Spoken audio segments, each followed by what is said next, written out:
Yo, what's good, YouTube? Back here with another reaction video. Today we got Madonna Nightline interview, December 3rd, 1990. I can't believe y'all got me reacting to a video from 1990.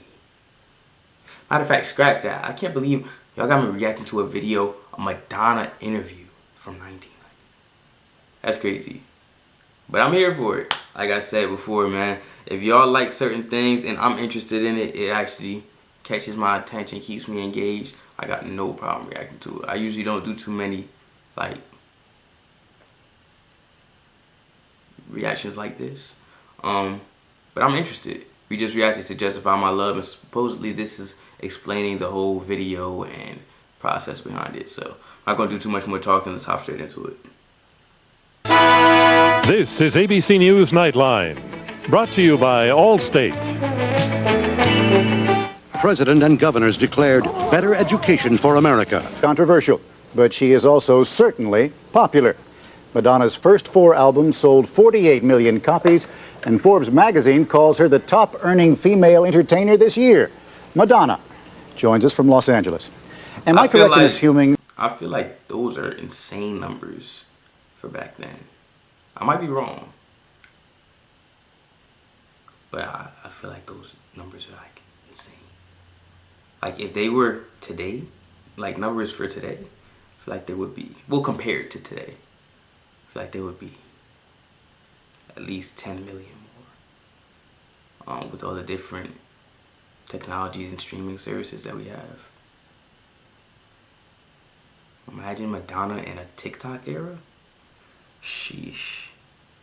That if an artist wants an album or a record to be very popular, you need to have airplay, or usually you need to have airplay on MTV?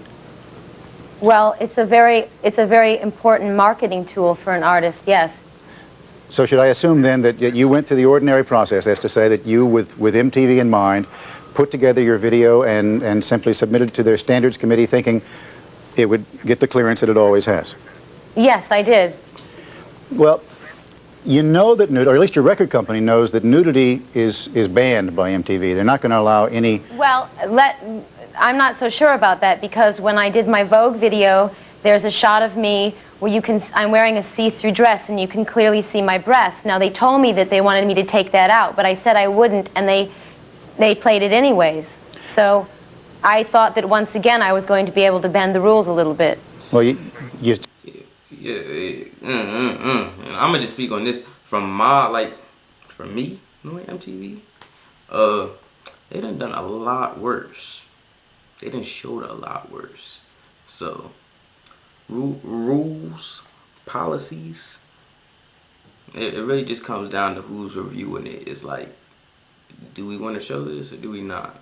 Is this gonna be worth the backlash and the flack, or is it not? Do we like this artist or do we not? Because, like she said, they gonna bend the rules for whoever they want to bend the rules for. I personally have seen way worse than the Justify My Love video on MTV. But let's get back into the interview. certainly were bending the rules a lot more than you had in the past, or did you feel that you were well within the bounds that you had been?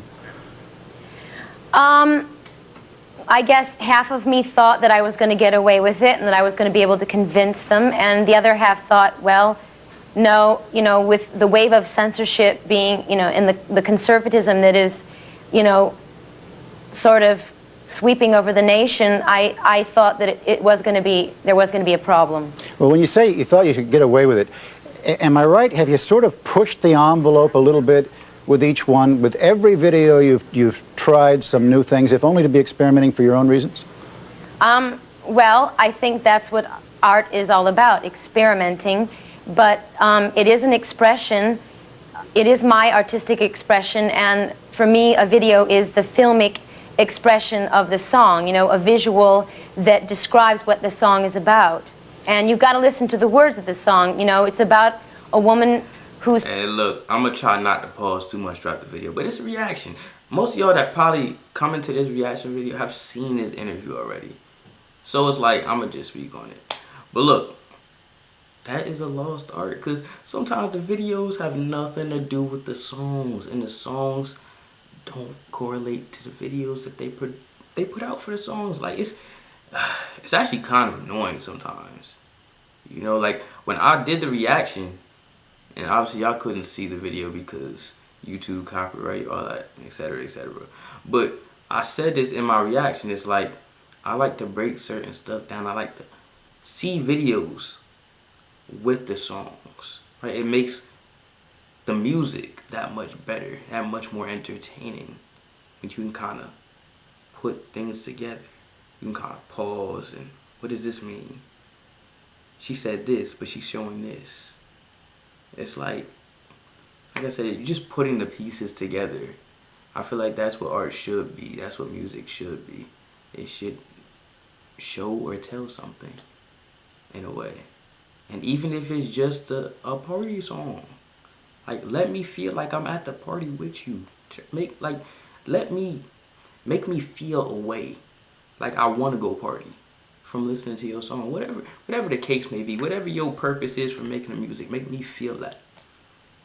And I should be able to see your vision through the music video. You feel me? I don't know. Maybe I don't know. I don't want to get too deep into it, but like I said, it's a reaction. This is the first things that's coming to my mind when I hear what she's saying. You feel me? Let's get back into it. Again, I'm gonna try not to pause too much, but if I feel like I need to speak on it, I'm gonna just pause. Talking to her lover, and she's saying, tell me your dreams. Am I in them? Tell me your fears. Are you scared?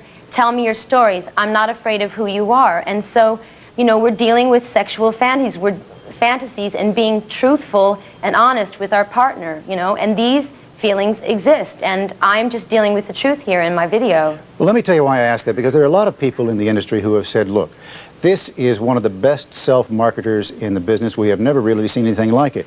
And she knows how to push right to that edge. And this was a win-win for you. If they put the video on, you would get that kind of play. And if they didn't, you'd still make some money. It was all, in a sense, a kind of publicity stunt. Well, it may seem like it was a publicity stunt, and actually I was very lucky, but I must say I did not plan on selling this video. I just went in there to shoot it, and I said, you know what?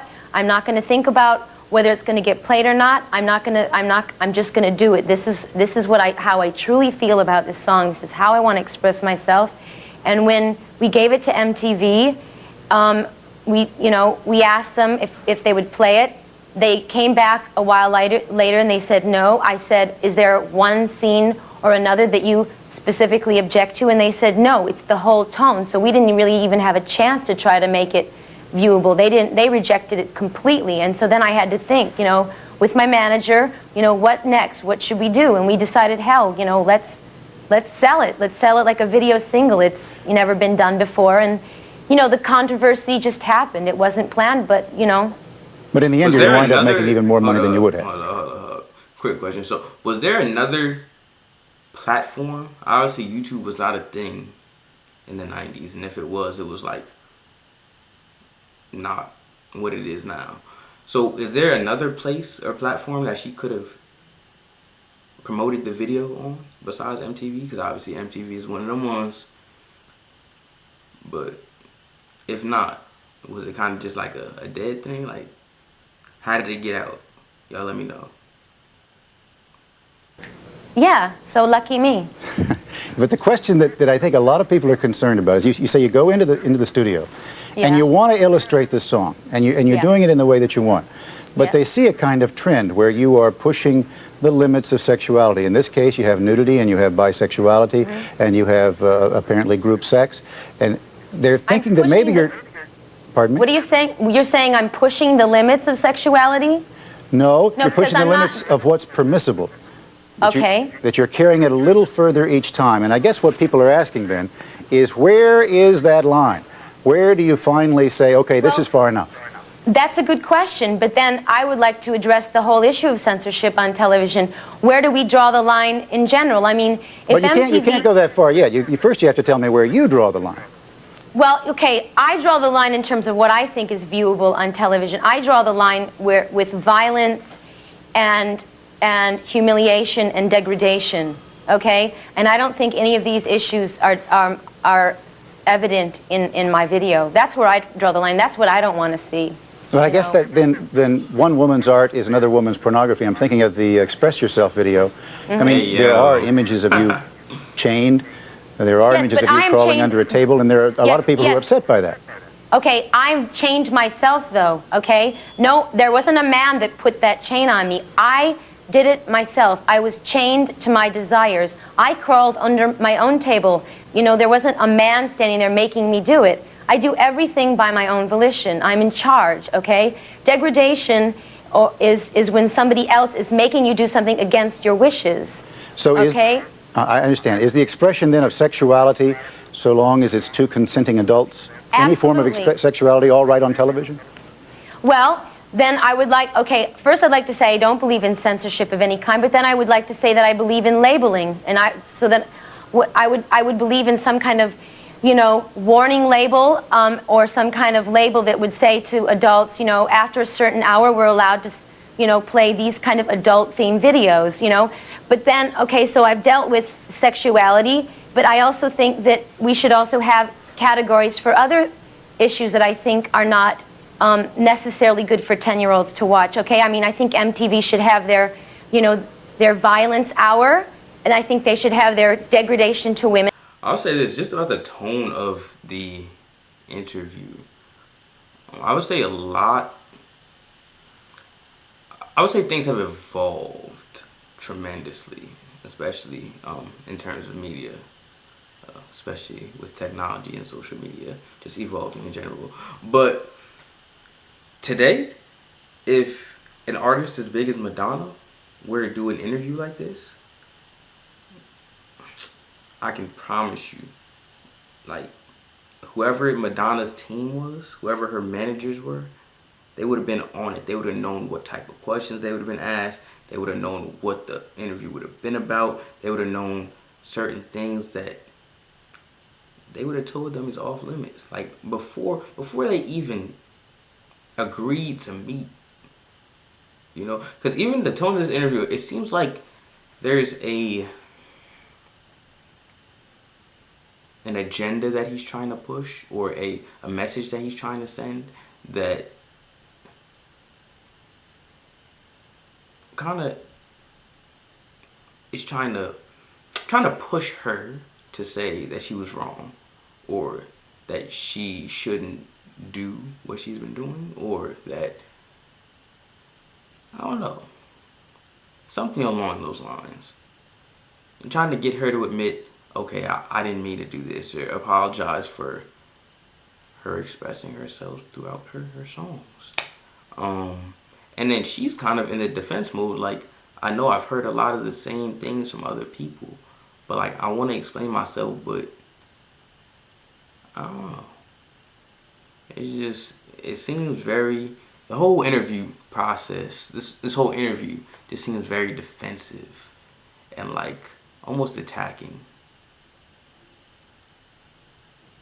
But yeah, but PR nowadays and managers nowadays, I feel like interviews like this don't happen as much. And if they do, it's intentional. For clicks, for likes, engagement. You feel me? I don't know. An hour, and then we could have an hour where we deal with adult sexual themes. But, you know, if we're going to have censorship, let's not be hypocrites about this. Let's not have double standards, you know? I mean, why is it okay for 10-year-olds to see, you know, someone's body being ripped to shreds, or Sam Kinison spitting on Jessica Hahn? Why are we going to deal with these issues? Why is that okay? Why do parents not have a problem with that? But why do they have a problem with two adults, you know, two consenting adults displaying affection for each other, regardless of their sex? Madonna, you've raised about 30 important questions, and I think... Well, look, I don't think kids should be watching MTV anyway, but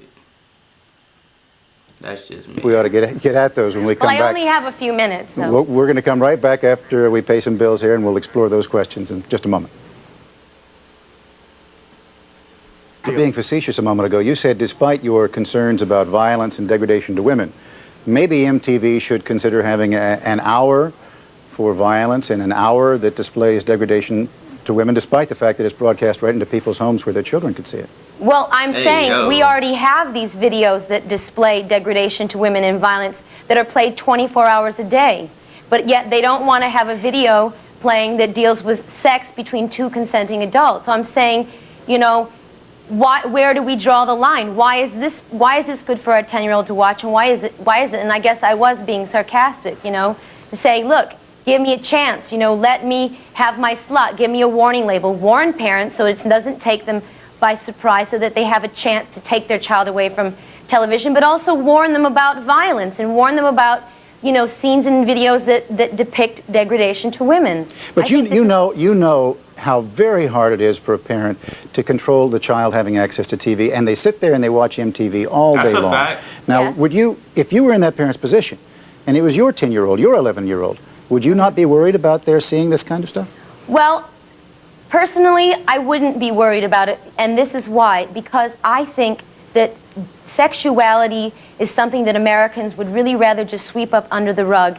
And I think that if my video provokes an open discussion, you know, maybe the kids will go and ask their parents these questions, you know, if it provokes an open discussion about sex with their parents, I think this is a really good thing. But Madonna, you have to help me here. When a 10-year-old sees you chained to the bed, or sees your boyfriend bound up and another woman comes by while you're there, maybe you know that that's a fantasy, and you know that other people are able to deal with all kinds of sexuality, but a 10-year-old is going to get awfully confused here. Good, then let them get confused and let them go ask their parents about it, and let their parents, you know, explain to them that it is a sexual fantasy and that these things exist in life, like they see violence, okay? It exists in life. It's not a pretty picture necessarily.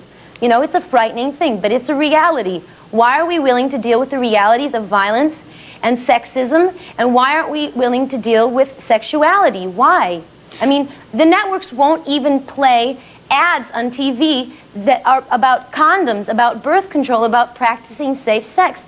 We're pretending like we don't have a lot of teenagers that are having sex in the world right now. Why are we, you know, look, why? I say this all the time. Sex education is like little to none in America. It's actually terrible. If you want to be educated about sex, you kind of got to do it yourself, through YouTube or I'm not going to say the word, but pornography, and just asking people that you trust enough to ask. Like sex education is actually, I think it's an issue. And people just try to scare kids away from having sex, like that's gonna work.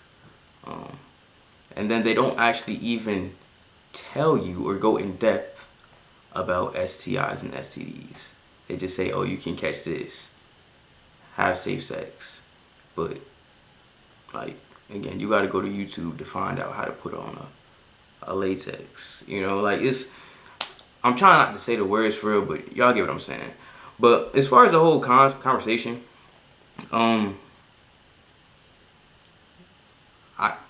personally don't think kids should be watching MTV. And I just, from my perception of MTV, and I really don't know what it was back then, but I'm assuming it wasn't much better, probably worse. But if you were a parent and you tell your kid not to watch a certain channel, and they go and watch it anyway, like, is that the parent's fault? Is that the kid's fault? Or is that the channel's fault? It's like, you know what I'm saying? It's not much you could really do from there. And another thing is, like, how would they even know about MTV if you didn't have it on? I don't know. It's a lot, but personally, I also get what she's saying. It's like, if you're gonna allow this, why not allow that? If you're not gonna allow this or that, like, I get it. Let's keep it at a certain level.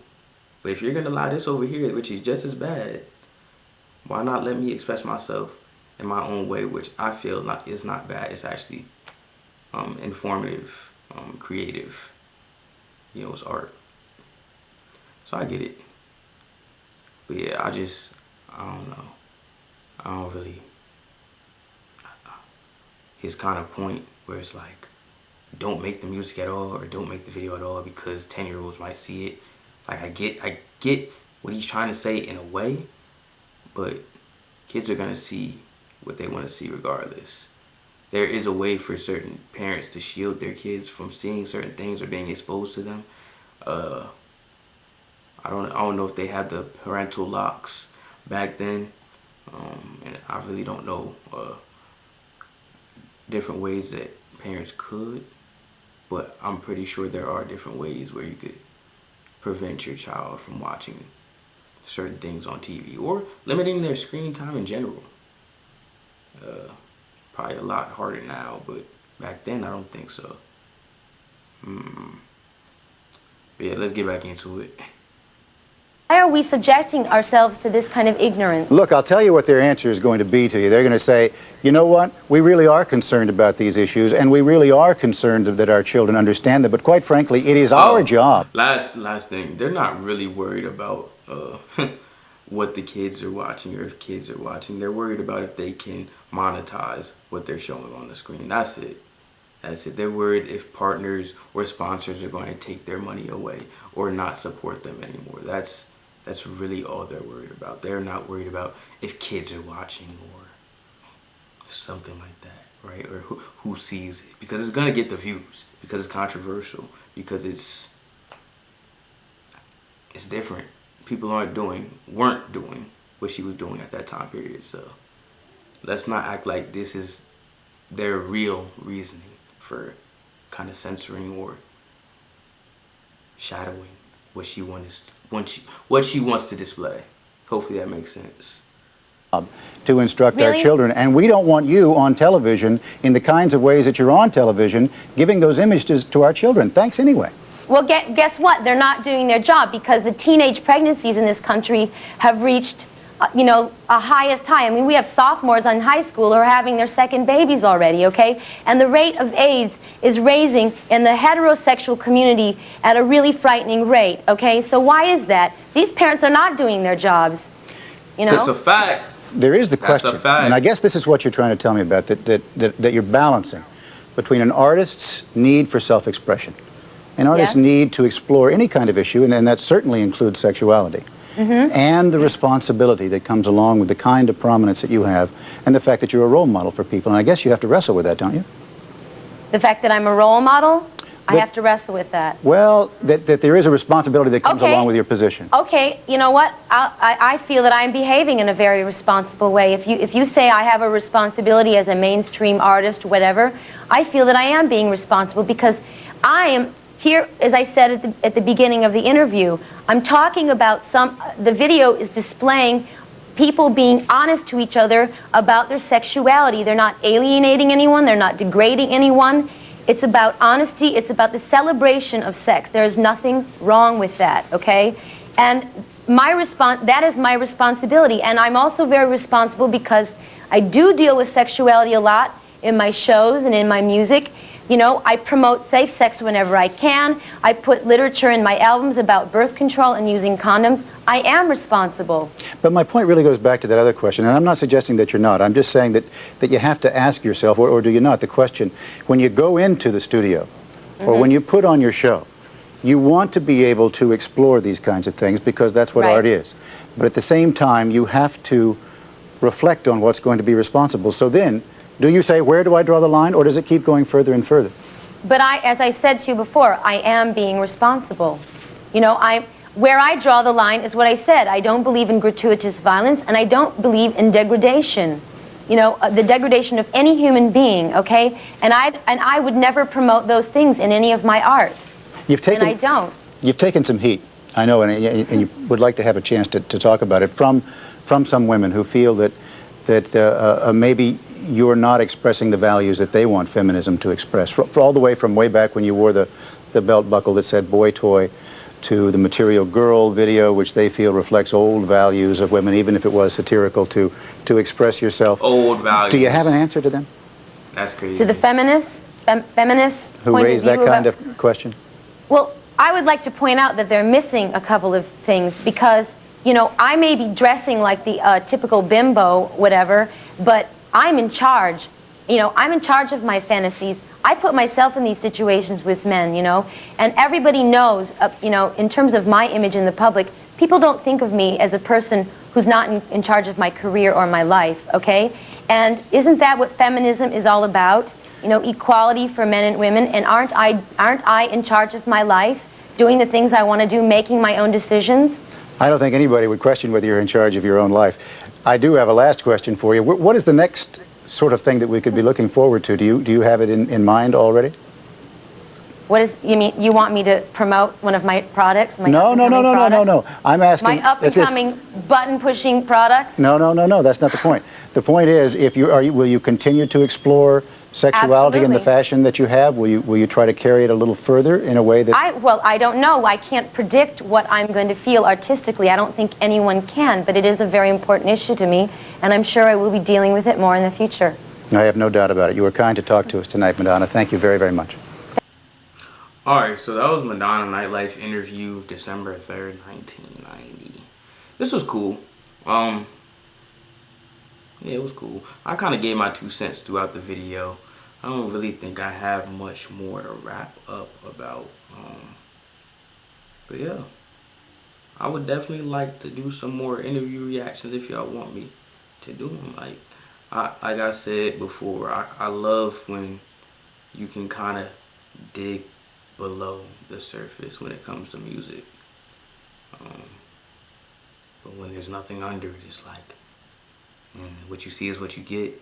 Cool, but again, when you can dig deeper, you can pull off that surface level and kind of really interpret what the artist is trying to say or the message they're trying to put out. It's fun to me. It's like putting together a puzzle. But yeah, she gave her 2 cents. He gave his perspective. Well, not really. He asked questions based on the perspective of the general public, the mass, you know. And I think she handled it pretty well. But yeah, y'all let me know y'all 2 cents on some of the issues, the interview itself, and the song. If y'all haven't seen the initial reaction, go check that out. But other than that, that's going to end up this reaction video. I'm not going to tell you to like, comment, share, or subscribe. Because if y'all rock with me, I'm going to do that anyway. And I'm going.